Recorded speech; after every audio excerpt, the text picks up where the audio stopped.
जा- जामे तिर्मिजी की हदीस नंबर 1458 में मज़कूर है,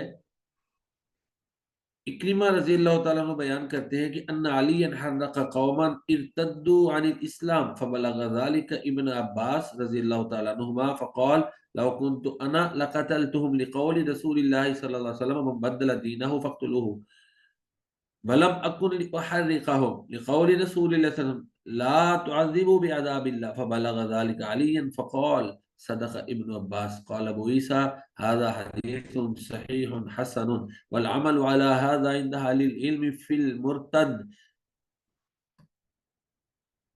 इक्रिमा रज़ियल्लाहु तआला अन्हु बयान करते हैं कि अली रज़ियल्लाहु तआला अन्हु ने कुछ ऐसे लोगों को जिंदा जला दिया जो इस्लाम से मुर्तद हो गए थे। जब इब्ने अब्बास रज़ियल्लाहु तआला अन्हुमा को ये बात मालूम हुई तो उन्होंने कहा अगर अली रज़ियल्लाहु तआला अन्हु की जगह मैं होता तो उन्हें कत्ल करता, क्योंकि रसूलुल्लाह सल्लल्लाहु अलैहि वआलिहि वसल्लम का फरमान है जो अपने दीन इस्लाम को बदल डाले उसे कत्ल कर दो, उसे कत्ल करो, और मैं इन्हें जलाता नहीं, क्योंकि रसूलुल्लाह सल्लल्लाहु अलैहि वसल्लम का फरमान है अल्लाह के अजाब खास जैसा तुम लोग अजाब न दो। फिर इस बात की खबर अली रजी अल्लाह तआला अन्हु को हुई तो उन्होंने कहा इब्ने अब्बास रजी अल्लाह तआला अन्हुमा ने सच कहा।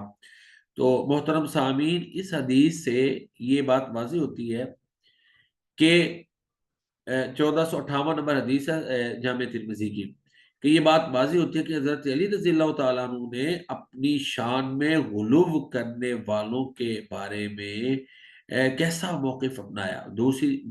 एक दूसरी रिवायत में है कि उन्होंने हज़रत अली रज़ी अल्लाह तआला अन्हु को रब कह दिया था और इब्ने सबा के वो मुत्तबे हो गए थे। एक और बुखारी शरीफ की रिवायत में इसकी वज़ाहत मौजूद है कि इर्तिदाद किस किस्म का था।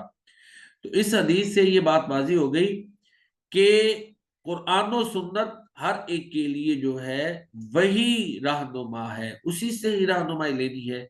देखिए हज़रत अब्दुल्लाह इब्न अब्बास रज़ियल्लाहु तआला अन्हुमा ने किस तरह हज़रत अली रज़ियल्लाहु तआला अन्हु को जो है ना वो इशारा दिया, और हज़रत अली रज़ियल्लाहु तआला अन्हु अल्लाह अकबर जो कि खलीफा राबे हैं और जो हसनैन करीम है जन्नती जवानों के दो सरदार बेटों के बाप हैं, और सईदा फातिमा जो कि जन्नती खवातीन की सरदार है उनके वो शौहर हैं।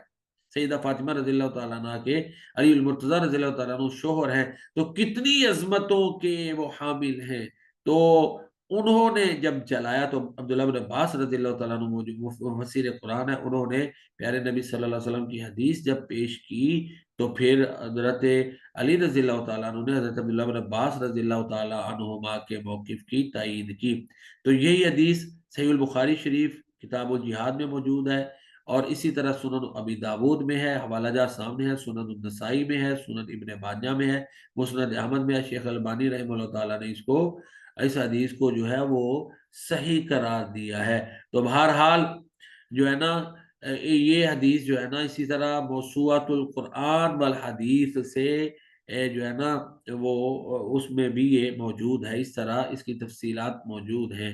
तो ये हदीस हमारे लिए रहनुमा है कि कुरान और सुन्नत से ही हमने रहनुमाई लेनी है। तो हज़रत अली रज़ियल्लाहु तआला अन्हु जो कि अहले बैत में हैं, उनके लिए भी यही मामलात है कि उन्होंने भी कुरान और सुन्नत को ही फॉलो करना है। अल्लाह अकबर। और उनकी ज़िंदगियाँ कुरान और सुन्नत के सांचे में ढली हुई थी।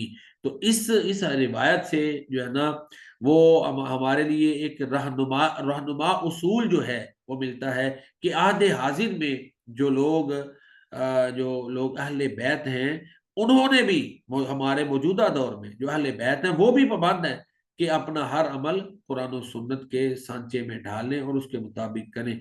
हज़रत अली रज़ियल्लाहु तआला अन्हु का तो ख़ासुल ख़ास अहले बैत में मकाम है कि वो सहाबी हैं, वो दमाद रसूल हैं।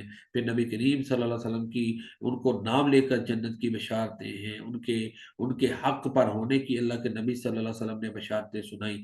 हज़रत अली रज़ियल्लाहु तआला अन्हु को अल्लाह के नबी ने अपना मौला करार दिया।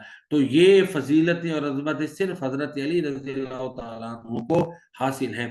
तो उन्होंने भी उनके बारे में भी यही है कि अल्लाह अकबर, उन्होंने भी अपनी हर अपना ओढ़ना बिछोना हर अमल जो है उसको قرآن و سنت کے سانچے میں ڈھالا، اور ہر ایک، جس طرح کہ اللہ کے نبی فرماتے ہیں کہ میں تمہارے اندر 2 چیزیں چھوڑ کے جا رہا ہوں، ایک اللہ کی کتاب اور دوسری میری سنت، اگر تم ان کو مضبوطی سے پکڑ لو گے تو کبھی گمراہ نہیں ہوگے۔ ہر دور میں اللہ کے نبی صلی اللہ علیہ وسلم نے ہمیں قرآن و سنت پر عمل کی جو ہے نا وہ تلقین کی ہے۔ ایک روایت میں اہل بیت کا ذکر ہے، تو اہل بیت کا احترام کرنا، ان کی تعظیم کرنا، ان کے ساتھ محبت رکھنا، یہ ضروری ہے کہ ان کا احترام کیا جائے۔ یہ ایمان کے لیے ضروری ہے اہل بیت کا احترام کرنا، ان سے محبت رکھنا، اور اللہ اکبر، انہیں اپنے لیے رہنما سمجھنا قرآن و سنت کے تناظر میں، یہ ضروری ہے۔ اللہ تعالی ہمیں قرآن و سنت کی روشنی میں صحیح موقف اپنانے کی توفیق عطا فرمائے، آمین یا رب العالمین۔